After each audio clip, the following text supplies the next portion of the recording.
If you can't see, you can't fly. So if the weather starts to deteriorate, turning around could be your best decision. Unfortunately for some pilots, turning around is often one of the most difficult decisions they have to make. Pilots can get into trouble by not turning around early enough as the weather gradually deteriorates. A classic example is a trip that starts out in clear weather. Over time, the ceiling's lower and the visibility is reduced. Although this weather wasn't predicted in the forecast, it's here and you're in it now. Sometimes, general aviation pilots push the weather, hoping that it will improve, and can rapidly find themselves in truly poor weather conditions.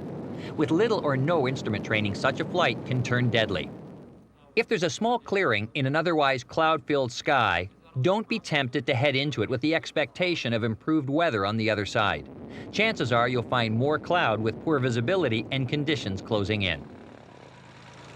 Whatever the flying situation, obtain a full weather briefing before flying, because if you're flying with visual reference in poor weather, there's little time to make the right decision. And if the weather is poor at your destination, don't get trapped holding, waiting for it to clear. Circling will use up fuel, and if the weather ahead is closed in, chances are the weather behind is closed in as well. Always have an alternate airport in mind and make the decision early and divert to it. The key is to know your own personal limits, as well as the regulated minima, and stick to them.